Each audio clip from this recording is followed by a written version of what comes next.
Assalamualaikum warahmatullahi wabarakatuh. Alhamdulillah segala puja dan puji kita panjatkan kehadirat Allah SWT atas karunia yang telah dilimpahkan kepada kita semua, khususnya di bulan Ramadan ini, hari pertama ini kita diperkenalkan untuk bisa mengikuti atau menjalankan ibadah Ramadan. Semoga di bulan Ramadan ini menjadikan kita insan-insan yang lebih bertakwa lagi. Salam dan salawat kita haturkan juga kepada junjungan Nabi besar Muhammad SAW beserta keluarga serta para sahabat beliau. Semoga kita semua bisa mengikuti syariat teladan yang telah beliau contohkan hingga akhir zaman nanti, insya Allah. Rekan-rekan pejuang ekspor, apa kabar? Hari ini saya akan share pengalaman kami ketika saya mengalami masa-masa sulit. Masa-masa sulit, mungkin ini bagian dari hidup saya dan semoga ini tidak terjadi pada Anda semua. Mungkin ada teman-teman yang saat ini sama kondisinya dan belum bisa menyelesaikan, insya Allah saya bisa berbagi. Mungkin hal ini bisa menjadikan referensi Anda. Dan teman-teman yang belum pernah mengalami sisi-sisi sulit, semoga ini tidak terjadi dan ini jadikan ibroh bagi Anda semua. Jadi begini rekan-rekan, saya mempunyai pekerjaan yang sangat bagus dulu itu ya, masih waktu itu di Bank Papindo dengan hmm, gaji yang bagus ya, gaji yang bagus tahun 90-an. Kemudian saya keluar ingin menjadi pedagang. Saya juga kemudian bekerja di perusahaan besar ekspor yang cukup besar misalnya pemain ekspor terbesar di 10 besar dunia ya terkait dengan itu. Nah, di dalam kehidupan ini saya mempunyai kehidupan yang fine-fine aja lah, fine-fine aja.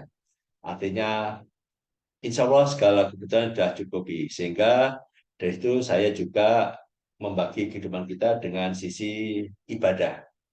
Jadi dalam kehidupan saya sebelumnya, kami dan keluarga itu juga sama seperti Anda semua, tetap menjalankan ibadah dan sebagainya. Bahkan pada umur 33 tahun ya, 33 tahun saya dan keluarga sudah bisa berhaji. Saya sama istri saya sudah berhaji. Waktu tahun 2004-2005 ya, waktu zaman tsunami dulu di Aceh. Nah itu saya sudah diberi kesempatan haji oleh Allah SWT. Nah tentunya hal-hal begini adalah semata-mata karena kasih sayang Allah yang dilempahkan kepada kami sekeluarga sehingga dalam waktu yang cukup mudah saya juga sudah bisa melakukan ibadah haji. Dan tentunya dari sisi kehidupan juga keluarga sudah punya, anak juga punya, pekerjaan ada, dan sebagainya. Ini adalah bentuk rahmat kasih sayang Allah yang dilimpahkan kepada kami sekeluarga. Nah, tetapi di dalam perjalanan ini tentunya ada beberapa hal yang saya sendiri waktu itu masih belum paham, khususnya terhadap hutang. Pikiran kita saat itu kalau riba itu adalah orang yang meminjami ya, meminjami sehingga pada situ hutang hutang piutang di bank itu hal yang sesuatu yang biasa bagi kami. Bahkan kemudian hutang itu sangat mudah sekali. Saya dapatkan. Kalau ditelepon aja, Bapak Bapak setuju cair gitu ya, cair gitu ya. Kemudian kartu kredit juga sama. Jadi saya mendapatkan kemudahan-kemudahan di dalam berhutang di situ. Nah, di sisi lain saya juga selain bekerja saya juga punya bisnis. Beberapa bisnis ya saya bisnis tapi bisnisnya banyak. Kalau ini gagal ganti, kalau ini gagal ganti, kalau ini gagal gitu banyak sekali. Karena apa? Karena saya posisinya itu sebagai pegawai ya. Jadi ada sesuatu yang ditumpang bulanannya aman ya. Terus kemudian modal mudah saya dapat, saya ngangsur dari eh, gaji saya. Jadi sehingga bisnis itu kalau ini gagal ganti, gagal ganti, gagal ganti gitu ya. Dan mudah sekali karena apa? Karena itu tadi karena kita tidak fokus dan kemudian kita juga mengandalkan hutang-hutang itu. Nah, jadi saya mempunyai bisnis yang waktu itu kita solusi ada beberapa hal, beberapa bisnis. Satu adalah terkait dengan umi syariah. Umi Syariah itu konsep. Ya, saya sudah mempelajari sedikit agama-agama ya, sudah mempelajari sedikit tentang agama, sehingga saya membuat satu lembaga usaha terkait dengan keuangan, namanya Umi Syariah. Umi Syariah itu berkonsep syariah, istilahnya membeli barang secara murah bahah, ya murah bahah. Jadi saya pelajari FATMUI, saya bagaimana memberikan pembiayaan untuk pembelian barang terkait dengan murah bahah, akad murah bahah. Dan di situ saya berusaha menerapkan konsep syariah itu, karena saya mempelajari kenapa para pengusaha ini yang terkait dengan bisnis kok banyak gulung tikar gitu ya. Saya pelajari, saya coba masuk ke syariah. Nah, saya pelajari FATMUI sehingga usaha ini cukup besar. Tapi sayangnya, nah sayangnya nih ya, konsep yang kita keluarkan itu secara syariah, tapi modal kita konvensional, riba. Ya, jadi dari beberapa usaha, beberapa bank ini saya dapatkan modal dari riba, tapi saya coba jualan dengan cara yang syariah, gitu ya, syari ya. Jadi sesuatu yang tidak paham. Nah, di dalam bisnis yang Umi Syariah ini, kita mulai membelikan klien kita itu mulai dari handphone sampai kendaraan bermotor yang dicicil selama 1 tahun. 1 tahun ada yang 2 tahun gitu ya, dicicil. Nah, itu kita gunakan benar-benar konsep syariah dan itu memang hasilnya bagus waktu itu. Hasilnya bagus dan saya katakan 100% itu nggak ada yang nunggak. Nah, tetapi ketika ini makin besar, utang juga kita tambah. Artinya kan ada order, nggak ada uang, jadi kita hutang. Nah, hutangnya ini adalah dari bank konvensional ya. Waktu itu bank syariah saya coba dekati, ternyata tidak bisa membiayai ya. Ternyata bank syariah itu bukan bank syariah apa, bank konvensional lebih mudah waktu itu, sehingga saya cari jalan pintas seperti itu. Nah, saya juga punya usaha terkait dengan komputer ya. Saya komputer punya. Jadi saya dulu waktu itu punya internet game online itu dua tempat dan saya bisnis komputer juga ada. Kemudian ada pembiayaan dan lain sebagainya. Nah, ketika beberapa usaha sudah jalan ini, sudah jalan, saya mulai berpikir ini harus diseriusi. Nah, saya akhirnya keluar dari perusahaan. Tentunya separuh penghasilan saya itu hilang ya kan, dulu kan dari gaji, makanya jadi perhatian ada, hati-hati kalau mau keluar dari pekerjaan yang sudah ada ya. Saya keluar karena ingin konsentrasi betul ke bisnis saya dan memang saya ingin sesuai apa yang saya inginkan. Saya umur 44 tahun itu harus sudah tidak tidak jadi pegawai lagi ya. Saya udah kina saya seperti itu karena apa? Karena kami melihat seorang pensiunan umur 56 itu masih produktif, produktif ya. Tetapi karena habitnya itu sudah di kantoran, jadi untuk jalan jadi pedagang itu kayaknya sudah sulit membangun mental ini. Nah, saya dan juga tenaga ya. Nah, karena umur 44 tahun ini saya anggap ideal, saya ingin keluar dari perusahaan itu umur 4 44 45 dan alhamdulillah Allah mengabulkan saya keluar dari situ. Nah, jadi tetap kita ikuti kegiatan ini, bisnis ya dan beribadah ya. Saya beribadah ini terus sesuatu yang sangat seimbang ya, sangat seimbang. Jadi sholat berjamaah tetap ngaji, kita punya halakoh dan sebagainya sama tetap seimbang. Nah, kemudian ketika saya sudah terjun bisnis pure, nah di sini saya mulai berpikir tentang riba.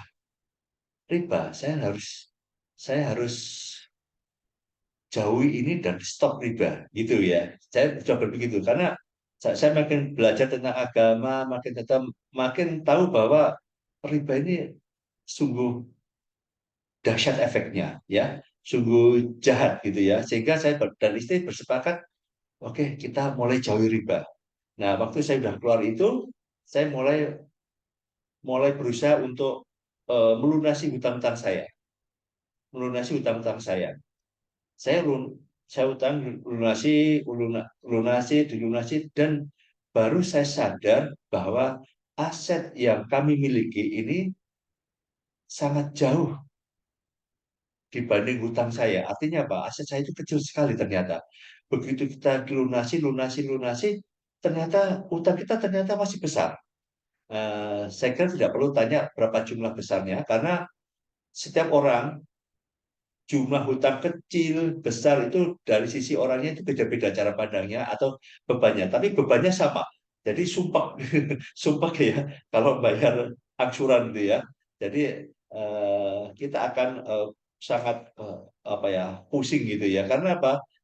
Tidak orang yang punya hutang 100.000, 500.000 sama yang 1 juta bagi orang dengan kondisi yang berbeda itu mempunyai pikiran sama, stres lah pokoknya. Nah di situ, nah saya mulai belajar melunasi gitu ya yang saya punya. Nah ternyata baru saya sadari bahwa aset yang saya punya itu ternyata jauh lebih kecil dari hutang saya di bank dan juga di tempat lain ya, di non bank. Nah ini yang membuat kita kerja keras. Nah karena saya sudah tidak punya penghasilan lagi, saya harus bekerja dengan waktu yang cukup lama, ya cukup lama.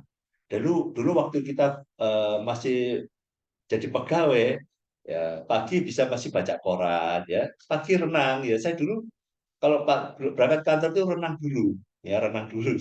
Dan ketika pure jadi pengusaha sama sekali baca koran aja baca koran aja udah nggak sempat. Artinya apa?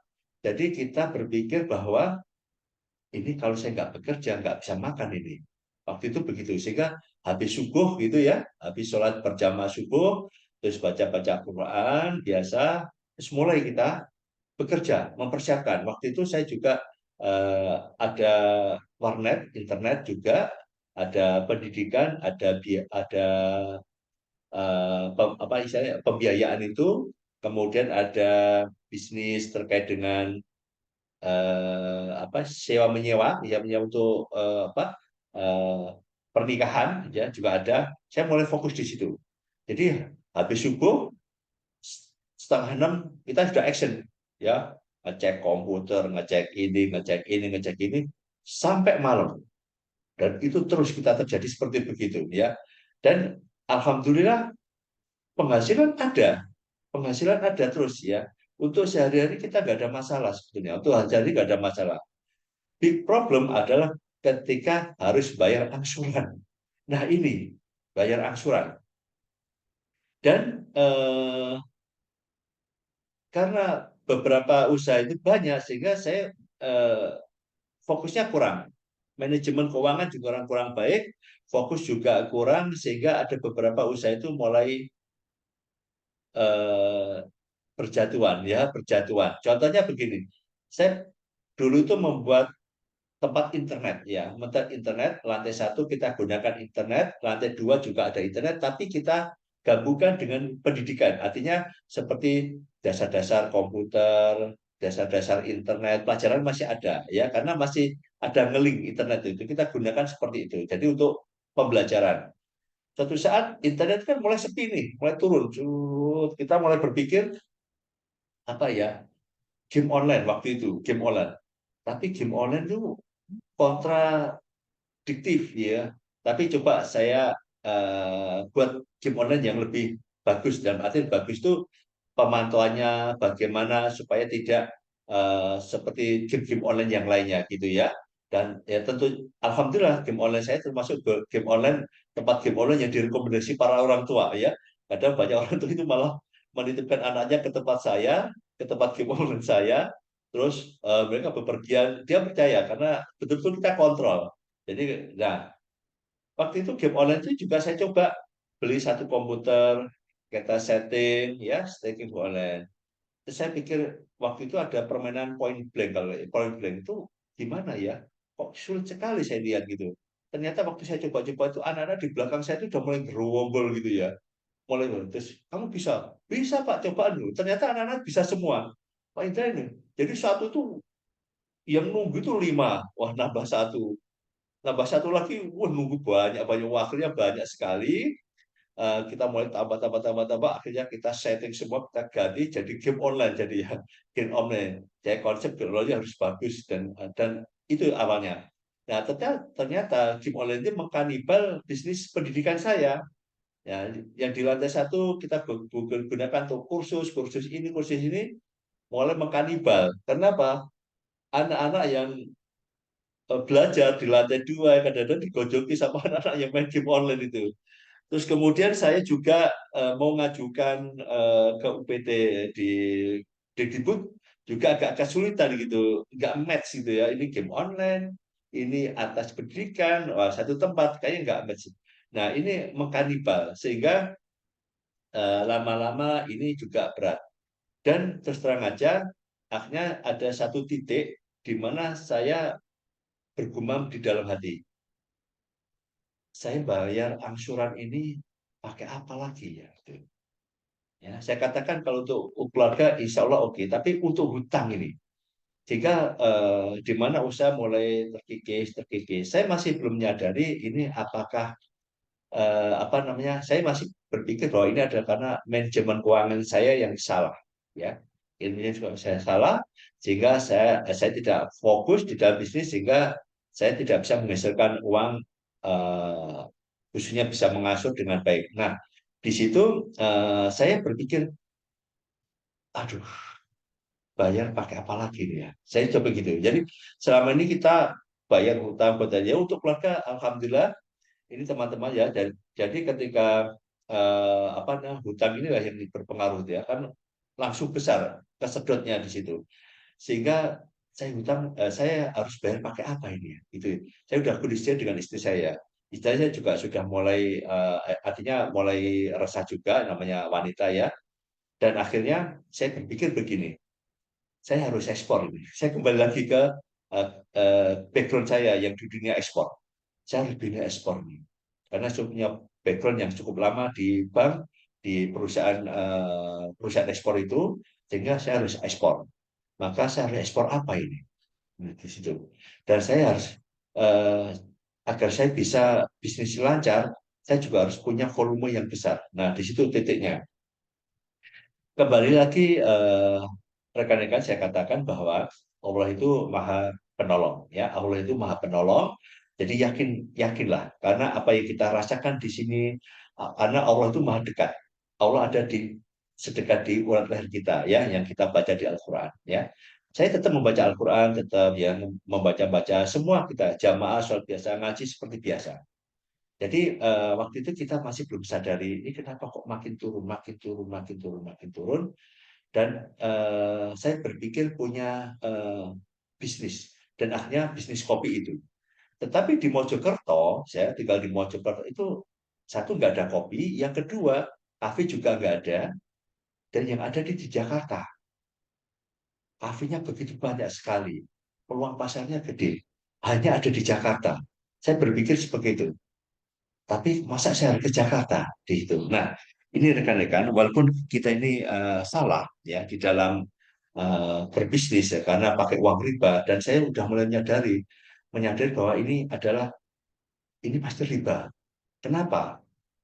Karena saya kami keluarga punya kehidupan yang biasa-biasa saja. Artinya ya ya ibadah seperti teman-teman yang lainnya ibadah, bersedekah dan lain sebagainya.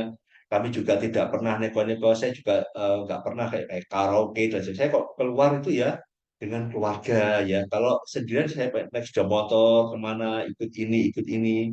Kita bulan Ramadan gini ya mohon maaf saya bukan riak ya saya bukan riak saya punya ibadah yang apa ya seperti biasa-biasanya ya. Kalau di akhir Ramadan kita juga iktikaf gitu ya, 10 hari kita iktikaf. Kumpulan kita itu teman-teman yang baik-baik ya, yang pengajian dan sebagainya. Dan tapi kok kehidupan begini terus, gitu ya, terutama karena utang.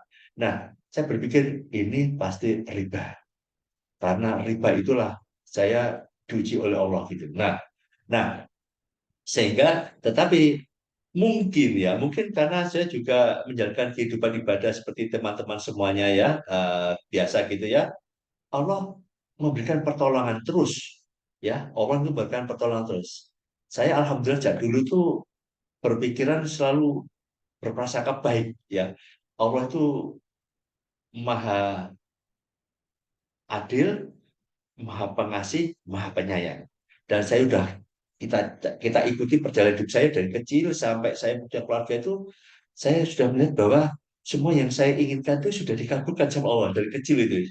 Tak lihat gitu tak nggak ada yang tidak dikabulkan sama Allah. Dan kembali lagi ketika saya mengalami saya harus bayar utang pakai apa ya ini ya, gitu ya. Uang sudah nggak ada lagi. Nah itulah Allah itu sangat sayang pada kami sekeluarga. Tiba-tiba saya diperkenalkan kepada seorang pengusaha besar di Jakarta, sama teman namanya Pak Happy Trenggono.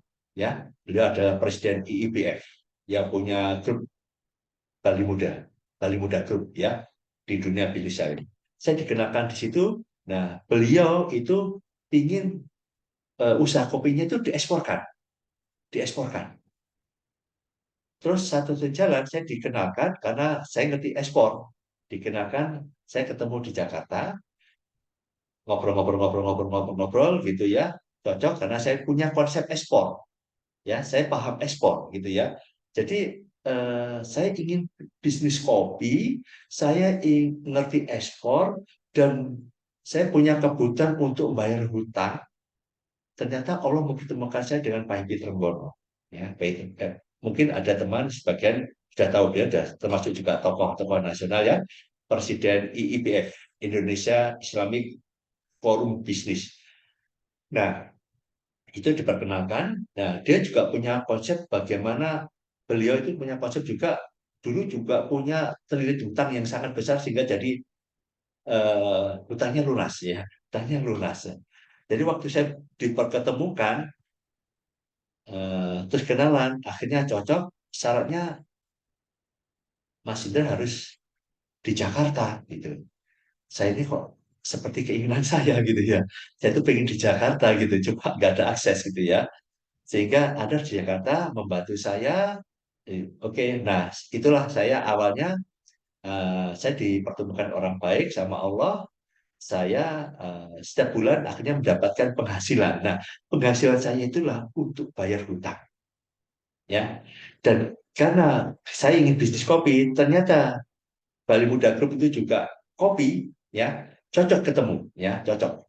Wah, saya ini seperti orang yang sedang belajar sebetulnya, belajar, sudah diarahkan sama Allah, ketemu orang baik, keluarganya baik, saya lihat perusahaannya jauh baik, syar'i juga, ada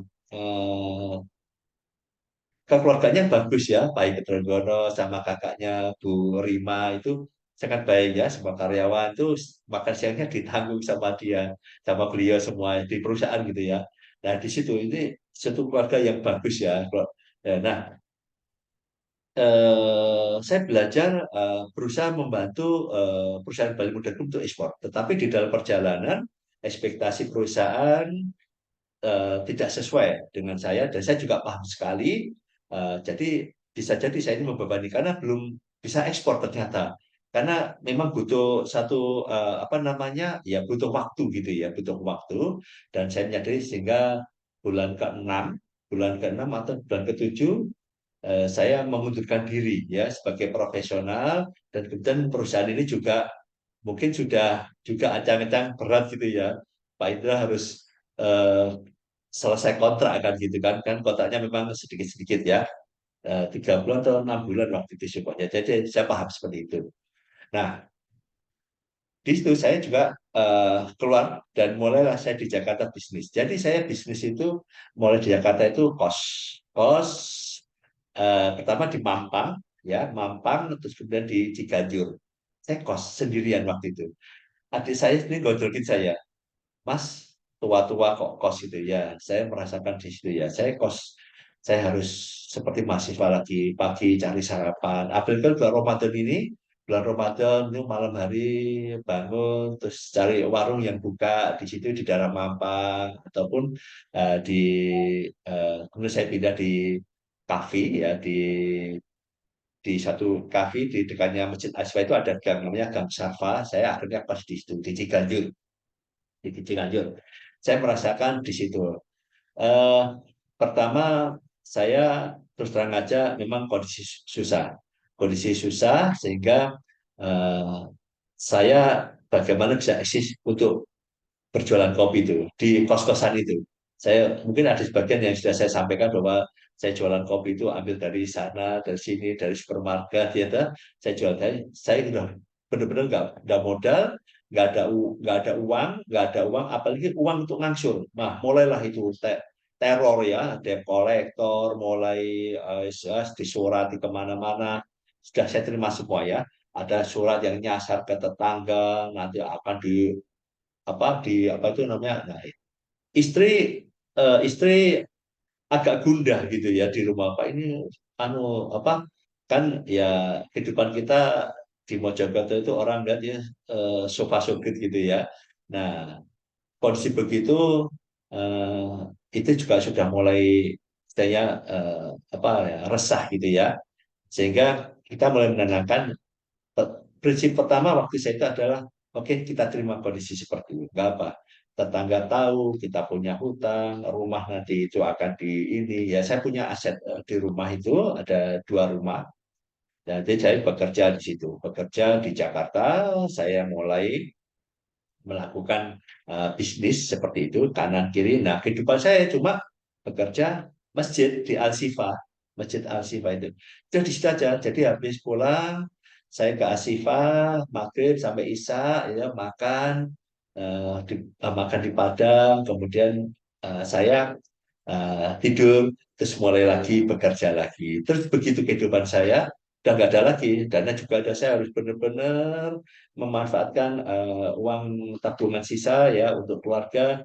Dan bagaimana keluarga masih ditunjang dengan ini warnet saya itu ya, game online warnet saya itu memang bagus, tapi saya paham pasti ini akan hancur. Kenapa? Yang maintenance nggak ada, karena tugas saya yang memaintain ya. Jadi kalau rusak maintenance. Jadi waktu itu warnet game online saya termasuk gede juga dan banyak disukai orang karena yaitu tadi karena saya maintain semua saya ini. Jadi tapi karena saya nggak ada istri, tentunya nggak ada yang bisa maintain. Saya sadar bahwa lama-lama juga akan hancur ya karena akan betul akan turun semua. Nah, di situ.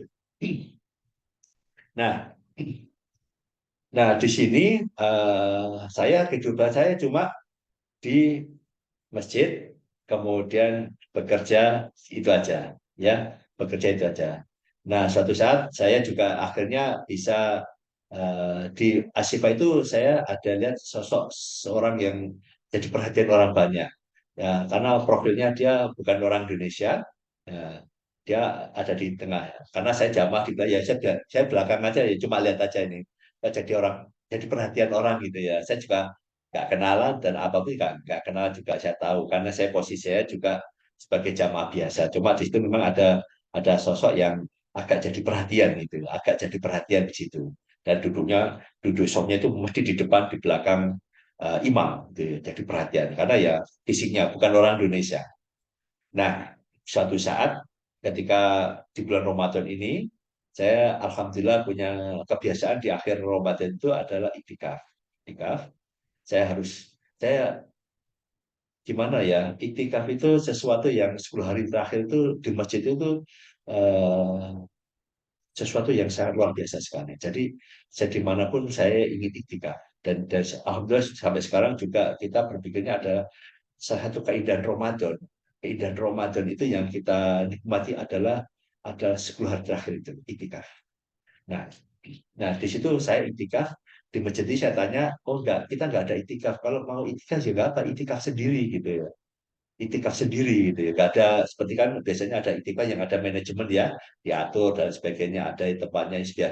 Tapi di Asifa waktu itu biasa-biasa saja, enggak dibuka secara umum iktikaf enggak apa. Tapi kalau iktikaf ya udah, saya lakukan seperti itu. Saya akhirnya malam 10 hari terakhir itu saya iktikaf sendiri. Ya udah sendirian, sendirian sepi gitu. Nah, ternyata sosok orang yang jadi perhatian itu juga itikaf juga. Ya. Nah, beliau mengambil saya, ayo itikaf ini ya. Iya Pak, itikaf. Oke, bersama saya ya. Cuma 2 orang, jadi saya yang kenalan beliau adalah Pak Kemu. Jadi ternyata Pak Kemu itu baru tahu juga dia baru datang di masjid itu juga. Ya, makanya waktu itu agak jadi perhatian karena juga baru datang di situ dia butuh tempat itikaf. Akhirnya kami itikaf berdua di, dengan Pak Kemo dia. Masjid Sepi itu, itikaf berdua. Kalau Pak Kemo full day, 10 hari nggak pulang rumah, saya pagi pulang. Karena apa? Kerja, jualan, ya, jualan kopi. Nah, di situ saya banyak ngobrol dengan Pak Kemo. Pak Kemo, terus saya waktu itu pulang, Pak Kemo saya mau pulang sahur. Lu ngapain pulang? Udah, sini aja. Nah, ternyata Pak Kemo sudah pesan itu, apa namanya, eh, itu apa namanya, nasi Padang ya, langganan. Jadi kita makan Padang ya udah di tempat bersama itu berdua. Terus ada teman satu lagi, saya lupa namanya Pak, siapa ya, itu akhirnya kita bergabung bertiga. Jadi kalau makan bersama gitu ya, nasi Padang diurap gitu ya, makan gitu ya nasi Padang. Jadi Pak Gemo yang ya udah nggak usah pulang, pokoknya makan di sini, makan bersama nasi Padang. Kalau teh saya buatkan di sini, beliau itu begitu luar biasa. Beliau pagi itu buatkan teh, kopi. Indra, kamu mau minum apa? Terserah Pak, gitu. Oh, nggak boleh terserah, harus ditentukan. Nah, ini jadi fokus kita. Kopi, ya kopi. Kopinya susu atau kopi eh, apa black coffee? Harus nggak boleh kata-kata terserah itu nggak boleh. Beliau nggak suka terserah gitu. Membuat bingung saya kalau kamu bilang terserah itu ya bilang dia yang buatkan itu. Jadi, itu saya pelajari juga. Beliau bagus juga. Nah, salah satu yang disampaikan kepada saya salah satunya adalah Indra, kamu nggak boleh berjauhan terus dengan keluarga kamu.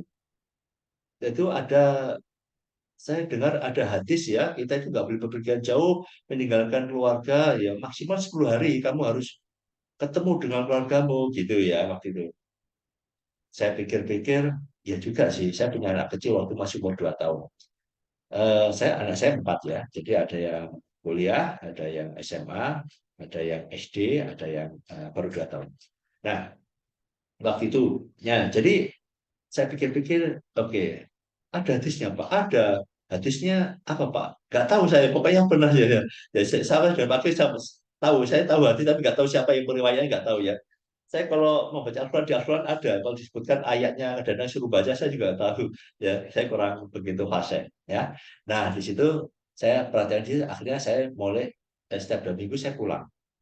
Saya pulang gitu ya, naik kereta api kayak baru yang waktu itu masih nggak pakai AC, 35.000 rupiah ya. Alhamdulillah ada kereta api.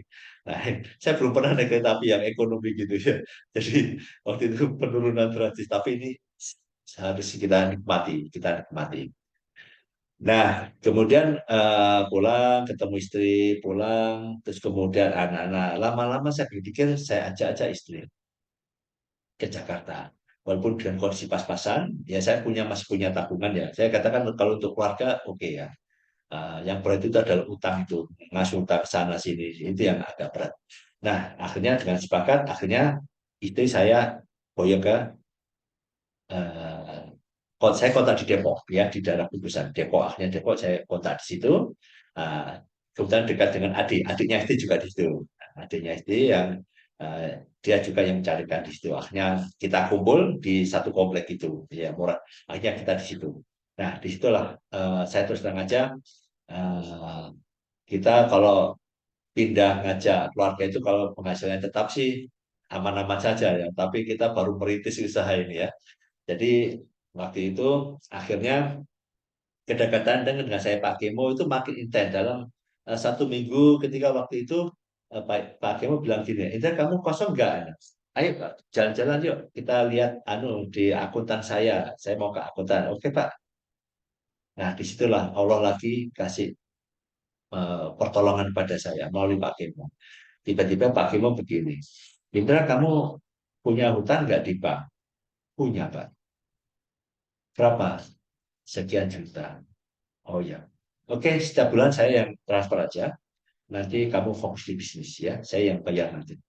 Masya Allah. Jadi saya kadang-kadang waktu itu eh, ini pertolongan awal luar biasa. Jadi Pak Kemo itu baru kenalan 1 minggu dengan saya, bukan saudara, ya, bukan teman lama. Tapi beliau tiba-tiba menawari saya langsung, sebulan saya kasih kamu transfer. Saya, Masya Allah, kamu fokus di bisnis saja. Nah, di situ Pak Kemo. Jadi ilmu dari Pak Kemo masih banyak yang tidak bisa saya tiru. Ya, salah satunya adalah begini, bisa memberikan bantuan tanpa mengenal siapa orang itu. Rumahnya di mana nggak tahu. Nah, di situ saya mulai ditelepon. Saya bayar ke bank, ke bank. Saya dibantu. Bahkan suatu saat Pak Kimo bilang, aku ini agak bingung ini ada masalah di kantor. Kenapa? Ini staf saya yang tanya, Pak, Pak, kamu sudah kenal, Bapak sudah kenal Pak Hidra, tak? Ya kenal 1 minggu di masjid. Sudah tahu rumahnya belum? Hati-hati loh Pak, gitu. Nah, gimana ya Hidra ya? Akhirnya suatu saat beliau akhirnya datang ke tempat kontrakan saya. Jadi akhirnya kalau ditanya setelahnya, Bapak sudah tahu rumahnya? Sudah tahu. Jadi bantuan terus berjalan ya. Nah, di situ. Nah, saya alhamdulillah tertolong setiap bulan saya dibayar oleh bank. Nah, kemudian setelah itu akhirnya lama-lama itu suatu saat eh, Pak Kemo bilang, Indra ini keuangan saya kurang bagus, saya tidak bisa support kamu. Eh, oh iya Pak, gak apa-apa, alhamdulillah. Tetapi teman-teman, pada saat itu saya itu berpikir begini, berpikir kita berhusnuzon, berprasangka kepada Allah ya. Saya berpikir pertolongan Allah sudah dekat.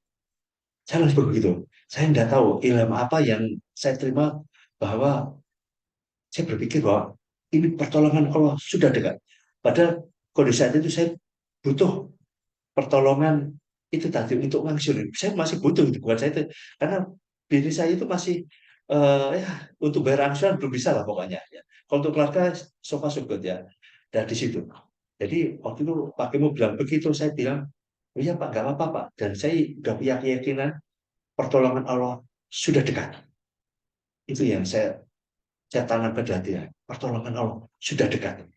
Walaupun saya mendapatkan stop bantuan saya oleh Pak Kimo dan saya sudah sangat berterima kasih. Saya tidak bisa baik, saya tidak bisa membalas seperti ini. Nah, itu saya mengatakan bahwa pertolongan Allah sudah dekat. Nah, akhirnya betul. Saya mulai start itu agak kesulitan saya. Jadi setiap hari kami bekerja. Ya, kami bekerja gitu ya, jualan kopi, goreng kopi, dan sebagainya dengan strategi-strategi yang kita jalankan. Istri saya bagaimana? Istrinya juga bantu bekerja. Tapi kembali lagi ada beberapa ilmu yang saya pelajari di kehidupan. Seperti di Pak Kemo ya.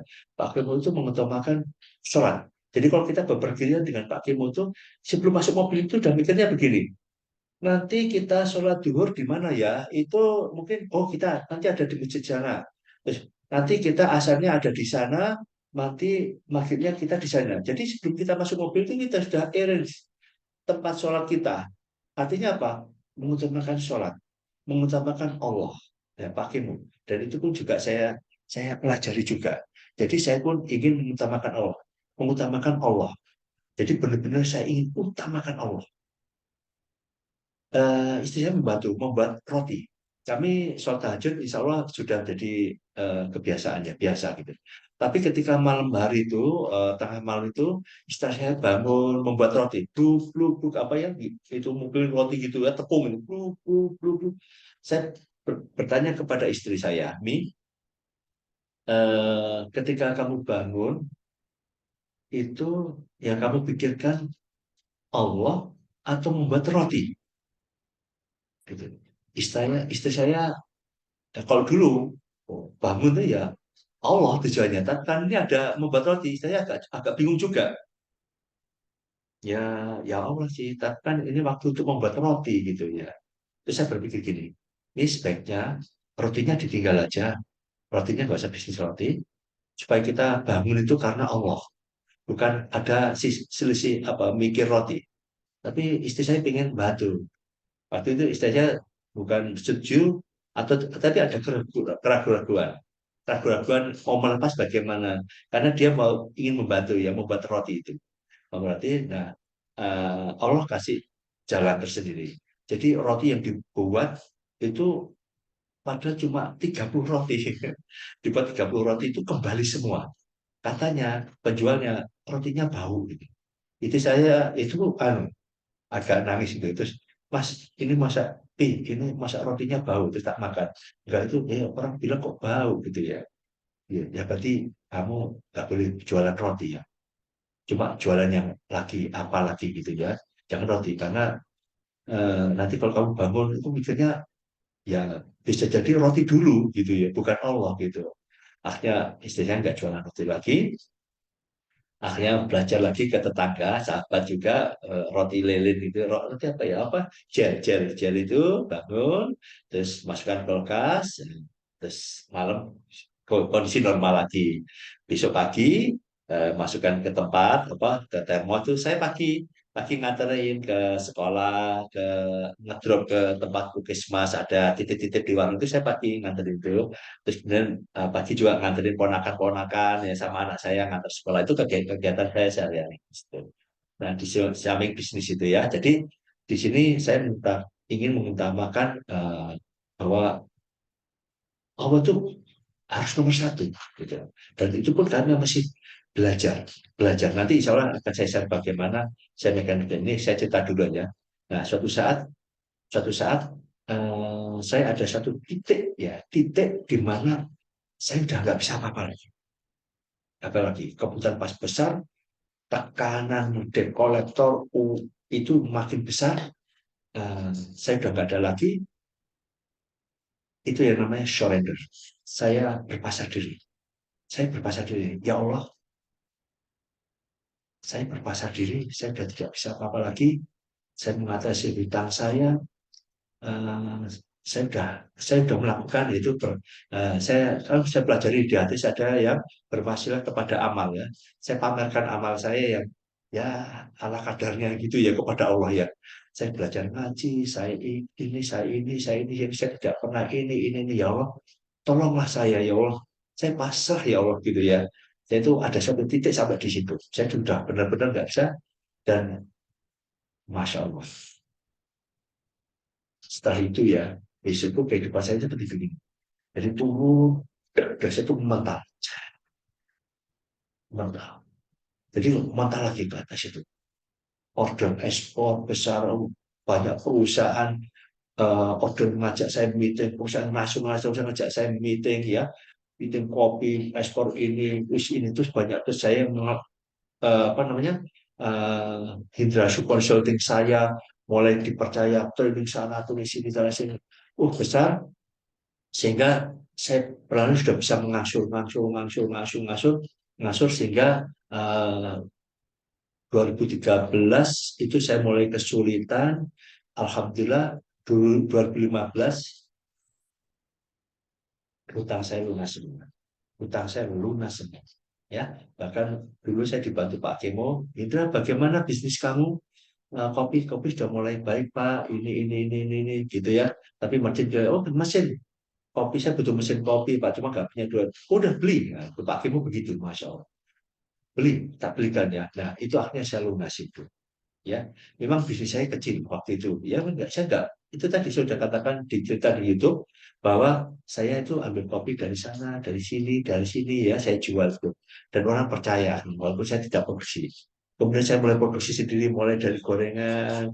Saya mulai bisnis kopi itu timbangannya saya pakai timbangan tepung ya bukan digital tepung tepung ya tepung terus saya goreng kopi pakai tanah pakai trepen sehingga akhirnya dibantu sama Pak Kimo akhirnya bisa beli mesin roasting ya yang 1 kiloan di situ tapi di situ ekspor jalan terus kenapa dan ekspor tuh walaupun nilainya sampai 17.000 US dollar 25 30 40 itu saya nggak pernah mengeluarkan uang bayar itu kasih uang kepada saya di depan 100%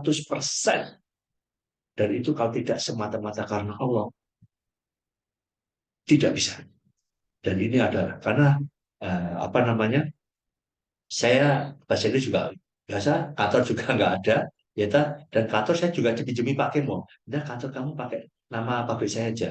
Dan nanti staf saya kalau ada yang telepon bisa. Nah, itu salah satu bantuan Pak Kemo. Nah, itu halnya di situ. Nah, bagaimana sih diajak meeting perusahaan-perusahaan, saya bisa masuk beli ke pabrik, dan saya tidak punya barang sama sekali. Dan itu bisa lancar. Nah, akhirnya utang saya lunas semua. termasuk bantuan-bantuan Pak Kemo, walaupun Pak Kemo tidak mau menyampaikan ini hutang, tapi bagi saya ini juga apa istilahnya, saya tanda rasa syukur saya kepada Allah semua. Saya Pak Kemo mohon izin, dulu yang diberi Pak Kemo angsuran itu mesin kopi ini saya kembalikan Pak Kemo. Saya insya Allah sudah ada. Ini sampai segitu ya. Jadi alhamdulillah 2015, 16 itu alhamdulillah saya sudah tidak punya hutang sama sekali. Ya. Nah, rekan-rekan, jadi ini ada hal nanti di dalam hal ini akan saya ceritakan bagaimana konsepnya. Semoga nanti ada bisa mengikuti. Jadi kalau masa sulit, saya pernah masa sulit dan alhamdulillah di dalam masa sulit itu eh, ibadah saya tingkatkan dan yang terpenting adalah ketika masa sulit itu ada lingkungan terdekat kita, istri, anak-anak. Dan alhamdulillah ketika masa sulit itu anak-anak saya itu alhamdulillah sekolah, ada yang sekolah di Malang, ada sekolah SMA di Mojokerto ya, tinggal terpisah. Jadi kami membiayai di Depok, di Malang dan di Mojokerto. Dan anak-anak saya itu tidak ada yang rewel sama sekali. Keuangan juga sofa-sofa dikasih uang ini dikasih uang ini juga apa terima aja. Ya dia makan sederhana aja, fotokopian, kuliah ini bisa lulus juga. Jadi kalau ditanya, misalnya, Pak, ini saya mau mengajukan beasiswa, Pak, penghasilan Bapak berapa? Saya itu kesulitan ya. Mau ngitung 2 juta saja itu nggak jelas juga 2 juta. Tapi kalau 2 juta nggak mungkin anak bisa sekolah, kan gitu kan? Nggak mungkin. Dalam arti begini, maksudnya hitung-hitungan ya. Hitung-hitungannya itu 2 juta. Saya tulis 4 juta, itu juga saya nggak jelas penghasilan saya. Namanya dagang ya, kadang-kadang dapat, kadang-kadang tidak ya. Di situ. Nah, di situ akhirnya eh akhirnya terus 4 juta aja Pak, ya 4 juta ya, 4 juta gitu ya, dapat beasiswa gitu ya. Jadi apa adanya gitu. Dan di Mojokerto eh, tinggal di rumah saya dan saya titipkan ke tetangga dekat saya yang sudah saya anggap saudara ya, tetangga pepet itu kami ada saudara yang sudah anggap. Jadi namanya apa namanya keluarga dekat, anak-anaknya mereka kalau manggil juga bapak ya karena dekat gitu ya. Jadi Pak Wandi dan Bu Erna ini sudah saudara saya di Mojokerto, tetangga. Jadi kalau anak-anaknya kalau manggil saya ya juga bapak, anaknya Pak, Bapak, Ibu gitu ya, karena sudah dekat sekali. Nah, saya titipkan di situ. Nah, alhamdulillah semoga menjadi pahala Pak Wandi dan keluarganya. Nah, di situ nggak ada yang rewel semua. Jadi dikasih uang adanya ini. Tetapi alhamdulillah ketika ada permintaan besar, saya juga dapat uang juga ya dari orderan gitu. Jadi selalu tercukupi. Jadi kalau dipikirkan bayar sekolah itu gimana ya? Kalau ngitungnya saya ini hitung-hitungan Allah. Pokoknya saya bayar bisa sekolah gitu ya. Sampai lulus gitu akhirnya bisa. Jadi itu bentuk salah satu bantuan Allah yang sangat nyata dan saya sendiri tidak bisa menghitung juga. Ngatur. Pokoknya itu ada. Pas bayar ini ada. Jadi saya pun kadang-kadang kesulitan saya waktu itu, ya mohon maaf ya saya ceritakan ya, itu untuk bayar token aja itu kadang-kadang 20 ribu saya nggak punya duit, nggak punya duit atur. Jadi jual mana lagi ya waktu itu ya. Jadi ini dan jadi 2015 sih kami memutuskan balik lagi ke Mojokerto. Balik lagi ke Mojokerto karena waktu itu saya mengurus legalitas. Saya suka sekali suasana di Depok dan di Jakarta. Ya orang bilang Jakarta itu keras dari saya suka sekali Jakarta. Ya, saya punya banyak kenangan gitu ya. Kalau datang ke Jakarta itu saya sudah motoran dengan waktu malam-malam sama istri habis nganterin barang itu terus kita ada orang jualan apa ya ronde gitu terus kita break habis itu kita jualan apa apa makan ronde di emperan toko gitu ya terus pulang gitu ya jadi kehidupan sangat di Jakarta ini saya suka sekali orang-orangnya juga saya suka sekali di Depok juga suka sekali saya juga menambah gairah saya dalam belajar agama jadi rekan-rekan jadi nanti saya coba akan saya share apa-apa saja yang bisa mengantarkan kami sekeluarga itu terbebas. Saya bukan orang yang sukses, kaya banget, enggak, enggak. Saya yang jadi saya banggakan kepada Anda, saya terbebas dari riba itu aja. Ya, kehidupan saya alhamdulillah so far so good. Saya mengalami sesuatu yang sangat begini. Eh, aduh, kok enak sekali hidup ini ya. Saya bisa adzan di masjid, saya bisa 5 waktu di masjid dan kehidupan dunia ada saya gitu loh. Jadi saya menikmati sekali ya. Jadi kalau sore sarungan, kalau sebelum duhur kita sudah stay di masjid dan sebagainya, ini ini yang jadi harapan saya, harapan kami keluarga. Enjoy sekali. 10 hari kita iktikaf dengan tenang gitu. Jadi kami mengalami seperti itu. Tapi kalau masalah kekayaan, saya mobil ya tetap mobil bekas gitu ya. Tapi saya belinya juga cash ya. Ya, terus kemudian ya seperti biasa gitu ya, biasa. Bukan saya orang yang kaya apalagi crazy rich gitu. Enggak. Saya biasa-biasa saja. Saya biasa kehidupan saya. Tapi itu tadi saya terbebas dari kehidupan yang sulit itu. Nah, nanti akan saya share apa saja strategi yang insya Allah bisa bermanfaat untuk Anda semua. Dan alhamdulillah eh, ada juga yang punya satu masalah, insya Allah juga akan selesai. Dan ketika Anda punya masalah itu, ya punya itu Anda ikhlas. Ikhlas dan ikhlas itu sampaikan kepada Allah. Jadi saya dulu sering menyampaikan kepada Allah, ya Allah hamba ikhlas kondisi ini. Semoga ini menggugurkan dosa-dosa saya. Ya Allah hamba ikhlas kondisi yang kau tetapkan pada kami. Saya ikhlas. Saya sering menyampaikan kepada Allah. Saya ikhlas ya Allah, semoga ini menjadikan uh, dosa-dosa saya terampuni, membersihkan harta saya. Saya ikhlas ya, saya ikhlas. Saya sering menyampaikan itu, saya ikhlas, saya sampaikan itu. Ikhlas, ikhlas. Saya juga sering menghibur ketika sudah motoran itu. Saya keliling Jakarta ya, keliling Jakarta sudah motor. Sudah motor saya nggak saya jual sampai sekarang itu karena kena-kenangan itu. Itu saya sering menghibur diri saya. Saya juga suka nyanyi ya, nyanyi. Saya hibur. Nyanyinya cuma satu bait aja, satu bait ya. Jadi lagunya Christian. Badai pasti berlalu, badai saya itu pasti pasti berlalu, badai pasti berlalu. Saya sudah motoran gitu, pasti berlalu.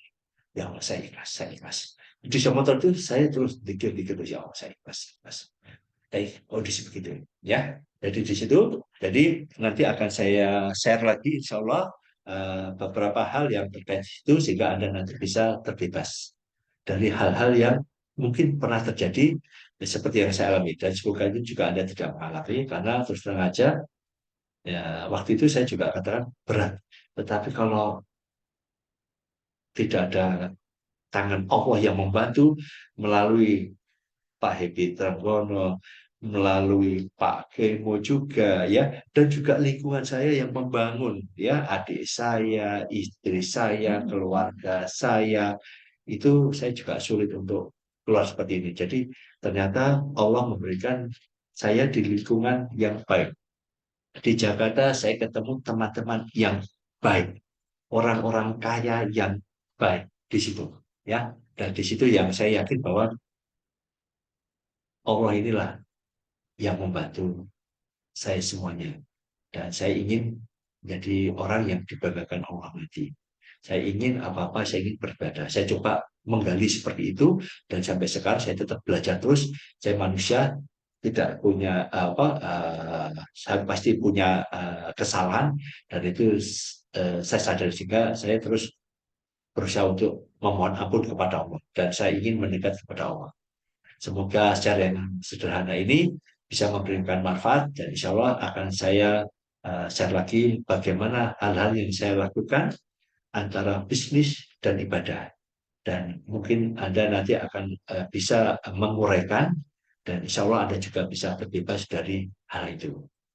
Saran saya, satu, mulai sekarang jauhi riba, stop riba. Wassalamualaikum warahmatullahi wabarakatuh.